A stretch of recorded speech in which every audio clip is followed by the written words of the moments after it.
Hello everybody, so today is the King's birthday. Last year, same day, was the Queen's birthday.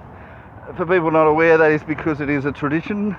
It's not their actual birthday. It lasts, I think, 350 years or so. Whoever's the King or the Queen has their imaginary birthday on this day.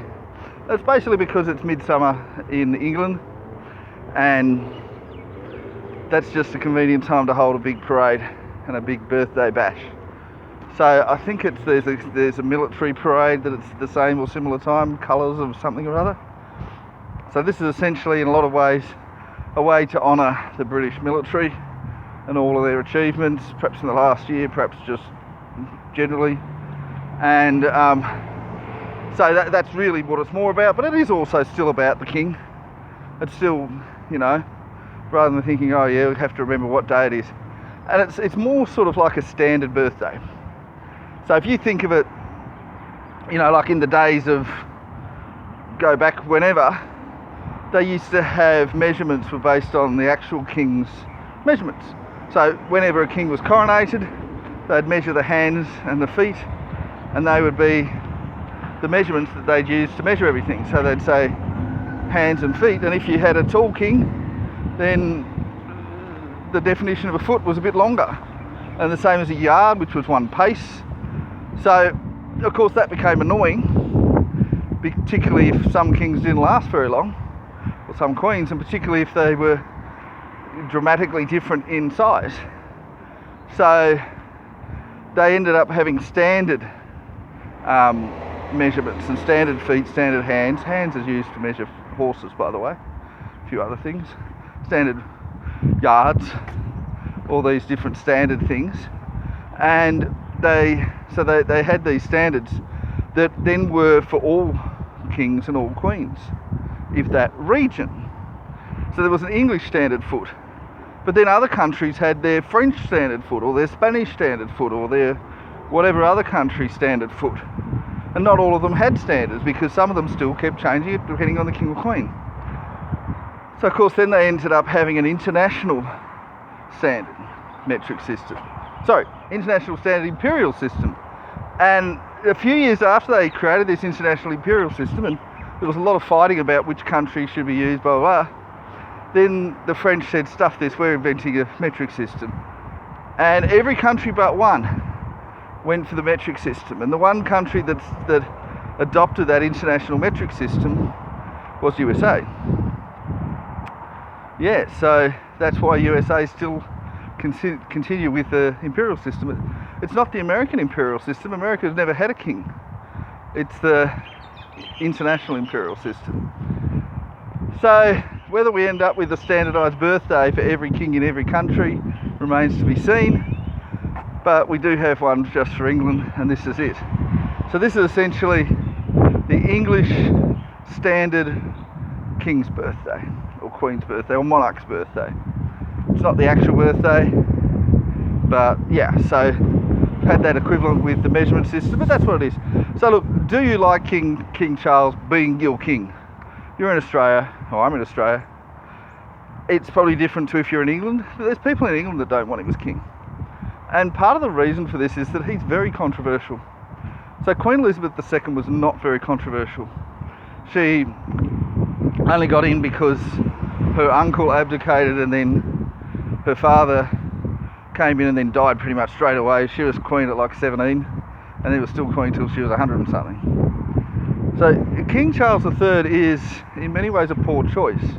And if you ask the popular group, a lot of them would have had Princess Anne, his older sister. She's a lot more popular, a lot nicer. She would have been queen. And then other people would say, well, it should be Prince William, Charles's son. So in times past, we would have had a war between the three of them, or between supporters of the three of them. So you would have had Princess Anne's people, you would have had King Charles's people, you would have had Prince William's people. You might have even had Prince Harry's, of course, supported by Meghan Markle. Might have had the American military chime in to support Meghan and her claim. Would have been more about Meghan than about Harry, I imagine. And so you potentially could have had four. But we don't really do that nowadays because it's just a figurehead. But is it a good choice as a figurehead? And look, from Charles's perspective, I can completely understand. He's, what, 73 or something? He's been next in line for the throne his entire life, 73 years. It's a long time to wait. And for then people to say, well, abdicate. They're like, abdicate, get stuffed. I'm going to be king until I die. Don't care what you think. Don't care about what controversies I have. And my wife, who none of you like, she's going to be queen. Because a lot of people didn't want Camilla to be queen. Wanted her to have some other title. I mean, Elizabeth's husband was always called Prince Philip. Never called King Philip or anything like that.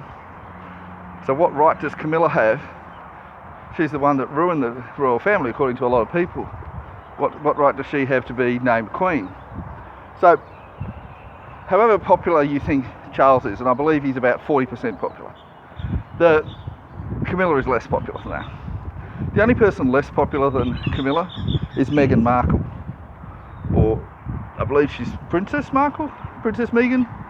I don't know if she's officially a princess still, but yeah, she's even less popular. Harry's not very popular, never has been. But all of this, if you're talking about popularity, if you had any kind of war, Charles would be removed. If you had any kind of a dispute, I mean, you could rank them. If you have Charles, you have his son William, you have Harry, who's effectively Meghan, and then you have his sister Anne. Out of all of them, I'd say the only one that's less popular than Charles is Harry, or Harry and Meghan. Meghan's less popular, but you'd probably realistically be looking out of Anne and William, and I think at the moment you'd be looking at William. Oh, that's lovely. Little dogs like to do that. Little dogs against little dogs. and that's the thing. So Charles and Camilla would almost certainly be voted out. And the only reason that there would be any consideration for Harry and Meghan is if the American military, who's very strong, because they're the strongest in the world, if they supported Harry and Meghan, and they would be mainly supporting Meghan.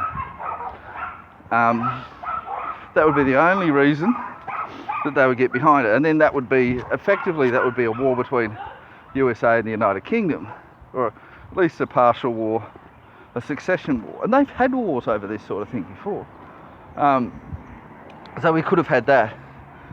But the claim against, if you look at the legal claim against Charles is that he cheated on his wife, adultery, and he married somebody who was already married at the time that he was cheating, and she became a divorcee. And then he had, well, him having Diana killed, if that's what happened, and I think that's pretty much a given that happened. I couldn't say given, because officially it didn't happen, but we know that one way or another he caused her to die. Whether he called up his mum and said, hey mum, have her assassinated, or if she just knew that she should be assassinated, or even just there was a lot of pressure. And it's certainly, I mean, we're not going to blame the paparazzi. I know that was the official claim at the time, but yeah, it was pretty obvious. Like, he was drunk or drugged. Who drugged him? Or was it really that irresponsible that he just went to work completely off his face? You know, I don't think that's very likely. I think it's much more likely that he was drugged.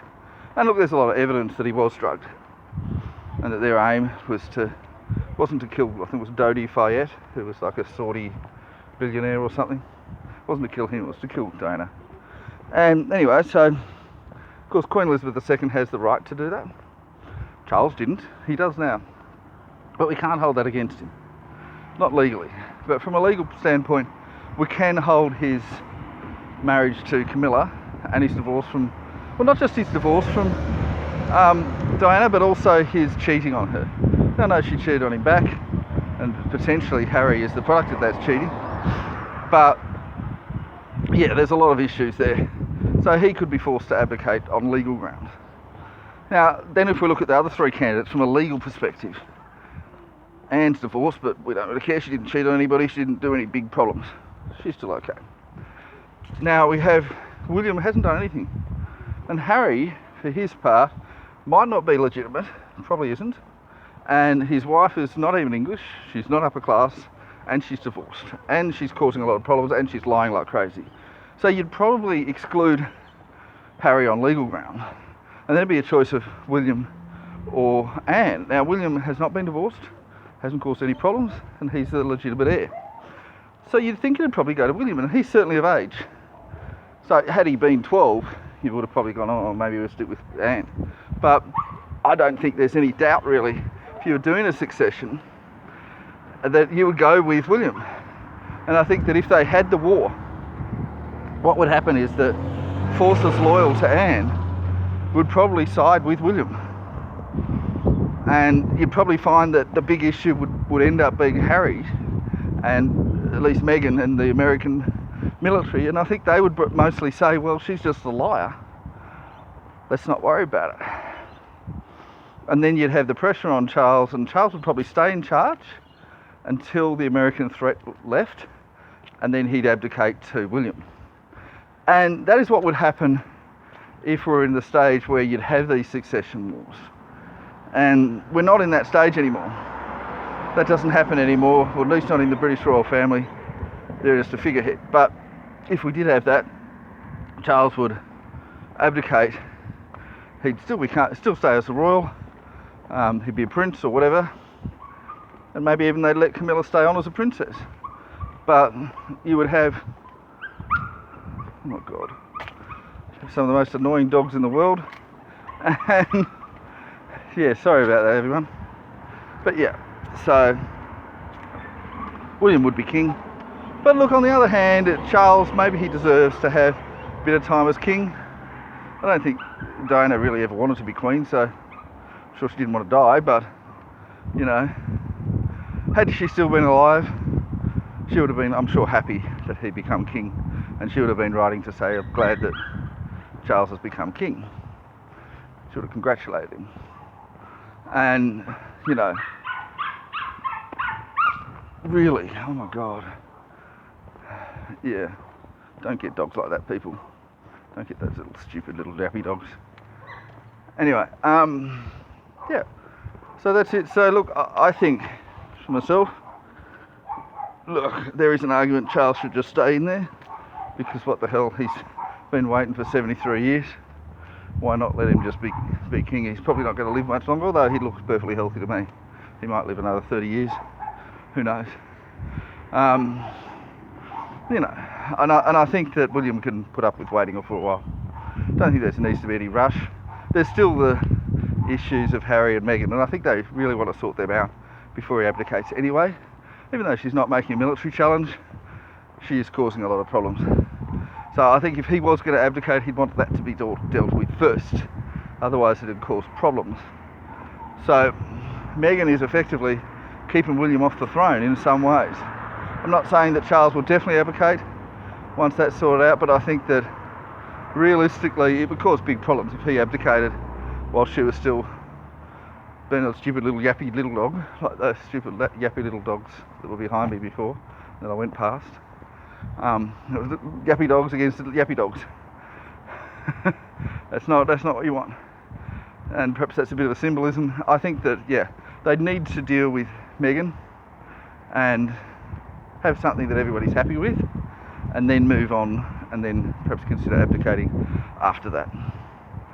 And yeah, let Charles and Camilla be happy, even if they did get Diana assassinated. That sort of thing happens in royal families. Yeah, I don't think that. Look, I think that is bad. It's obviously bad, but you know, I think it makes him look very bad. But legally, he hasn't done anything wrong. Morally, probably has, but the cheating was kind of the problem. That was the consequence. Anyway, that's my thoughts on that. What do you guys think? Do you think Harry and Meghan should become king and queen? Do you think William and Kate? It's Kate, isn't it? Yeah. Or do you think we should just stick with that until he dies and stuff everybody else? I do sort of support the whole stuff everybody else idea. Anyway, that's it from me. Bye bye now.